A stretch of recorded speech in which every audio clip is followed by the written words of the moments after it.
Alrighty then. Successful Indie Author 5-Minute Focus, episode 810, A Tale of Two Books. 470 reviews versus 443 reviews. There you see Stanley moving around in the back.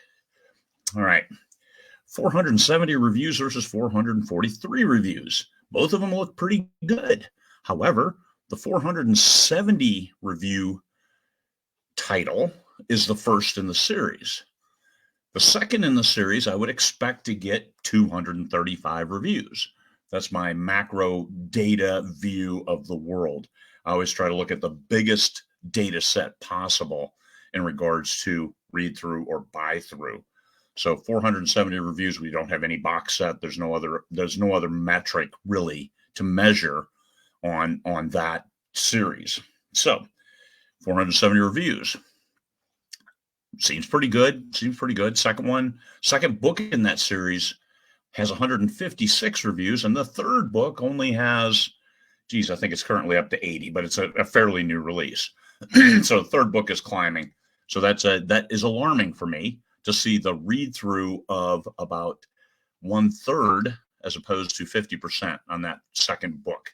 Usually I get that nice bump for that first set of readers, the biggest fans. I don't do ARCs, so there's no advanced reader copies out there. It's just the book and the readers. And do they love it enough to leave a review? My readers are very kind. Instead of leaving bad reviews, they just don't leave a review if they don't like the book. But then they're not moving on. They're not moving on in the series because they haven't liked it.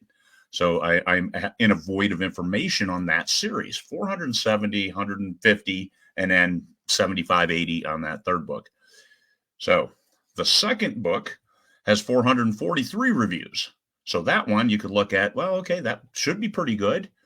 Well, the second book, the first book has well over 1,000. So a little under 50%. However, there's a box set that includes books 1 to 3. So that's going to naturally temper the reviews left for books 2 and 3 individually. And that box set of books 1 to 3 has 410 reviews. So 410 plus 1,000, 1,500 reviews, but those 410 also go to book 2, which now we're at, almost 1,000 reviews on book 2. Good to go. And then book 4 in that series has over 500 reviews. So you look at the first book, a little over 1,000, 500, or 1,500 to 500. Is my read through 35% on both of those? Well, I also have German editions. Now you got to take into account the separate editions and how are those doing. The Germans, they love to hate Ian Bragg because those books, I have 1,000 reviews on German 1. I have like 850 on German 2. I have about 850 on German 3, and so on. So those books, great read through. Bad reviews, like 3.7 average, 4.0 average, and it's okay. Don't worry about the average. Look at the numbers, just the raw numbers.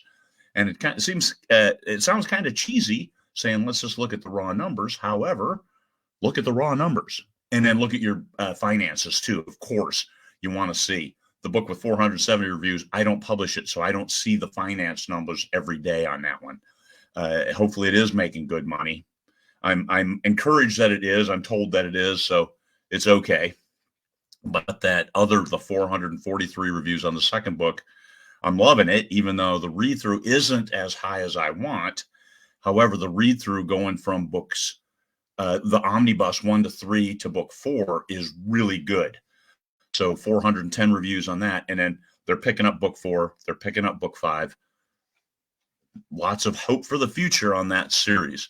So 470 versus 443, you could say both are comparable, but they're not.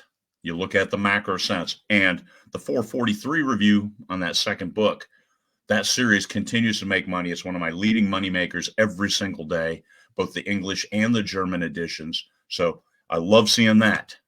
I always encourage my readers to leave reviews because that's a nice macro view of how are they reading through to the next book. However, if you have a book that they can read in one sitting and then move on to the next book, you're going to see a tapering off of the reviews, and that's okay. Look to your finances. Are you making money on this series? And if the answer is yes, keep doing what you're doing to keep making money. Do more of the stuff that works and not as much of the stuff that doesn't work. Like this other series, 470, and then it drops way off in a hurry. That is alarming, and I hope it makes more. Once we get a box set out, I expect that will pick up, and we're going to do great on it. But we're going to have to get the 6 books out and then look at other ways to earn revenue off that series. So that's where I am. Ways to look at your reviews as an overall barometer of the success of your business. Peace, fellow humans.